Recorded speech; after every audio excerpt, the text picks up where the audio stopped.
falar uma coisa, há muito mais homens chorando escondidos por aí do que a gente imagina. Essa é uma bola que estava quicando há muito tempo na minha frente e eu não estava vendo, que é a questão da saúde mental masculina. Existe já há algum tempo um gap de homens desnorteados, sem saber como ser homem, o que pensar sobre isso, como agir no dia a dia e etc. E daí a gente vê o surgimento, isso também já faz um tempo, de vários coachings para isso. Os influenciadores da masculinidade, os gurus dos homens, que eu consigo lembrar aqui, o Calvo do Campari. Eu tomando meu Campari e a mina tomando uma breja. Já há algum tempo o Ryan Santos. Eu sou partidário a psicologia, a terapia, porque, cara, deu certo comigo. O próprio 38ão. Tem experiências, inclusive, que você deixa menino e menina de 3, 4, 5, 6 anos solto na rua,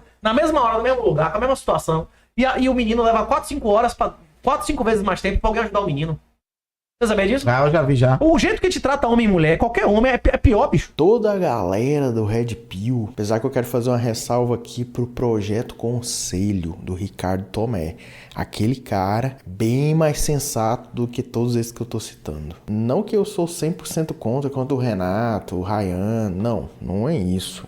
Eu não sou um esquerdomacho. Pra falar a verdade, eu não sou nada. Se você quiser colocar um rótulo em mim, coloca o rótulo de sem rótulo. Um outsider, sabe? Então tem algumas coisas que esses caras falam que eu acho legal. Por exemplo, o Renato falando sobre Bitcoin, o Ryan falando sobre negócios. Mas quando entra na área do homem, do masculino, aí eu acho meio complicado. E no problema no discurso deles que eu vejo é que eles traçam um caminho e só tem aquele caminho. Fora disso, é tudo errado, tudo ruim. E eu não duvido que o caminho que eles apontam serve para alguns homens, mas não para todos. Afinal, quem é que determina o que é homem, como deve ser um homem? E é neste ponto que a gente esbarra num outro lado do machismo, que para mim só foi cair essa ficha agora, recentemente, quando eu tive que passar por uma situação no trabalho onde eu tive que acordar e falar, cara, por que eu tô fazendo isso? Se eu sigo esse caminho de enfrentamento, de masculinidade, eu tô me ferrando mais ainda. E qual que, pra mim, é a frase que resume a questão desse outro lado do machismo? Porque muitas vezes o machismo é visto só com relação à mulher. E beleza, isso é uma coisa. E existe, beleza, tranquilo. Mas não é, esse vídeo não é sobre isso. Existe um outro lado do machismo que é, homem não chora.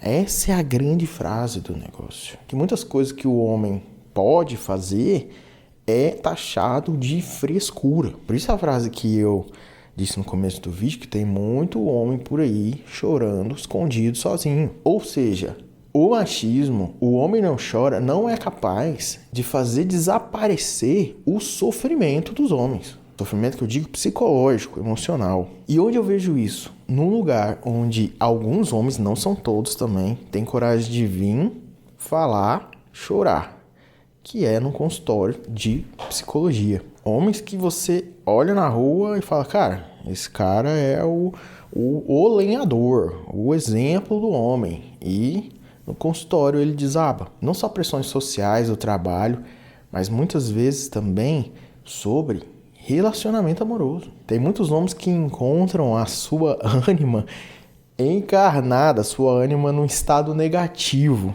As famosas sereias. E por que sereias? Por causa do canto delas que deixa a gente completamente encantado e totalmente perdido, à mercê da vontade de tudo delas. Não que eu acho que é um problema existir sereias. A questão é que muitas vezes, e eu acho que isso faz parte da vida também, a gente se encanta e vai embora e desce no Hades. E tudo bem descer no Hades, tem que descer mesmo, tem que fazer a jornada do herói. Só que tem homens que ficam lá porque se encontram num lugar de isolamento, de vergonha, que não saem. Porque homem não chora. E não são pessoas que são sozinhas socialmente. Tem amigos, tem toda uma rede de apoio. Só que este lado não pode aparecer. Porque é frescura. Porque tudo isso tem que ser resolvido num bar, através de álcool, ou fazer uma luta. E o que eu gosto muito, né? Eu amo jiu-jitsu, mas Mas não são esses lugares que se resolve isso. Alguns sofrimentos precisam ser compartilhados, precisam ser acolhidos. E eu não estou falando só de consultório de psicoterapia, não. Estou falando socialmente. Cada vez mais não há espaço para isso, para os homens.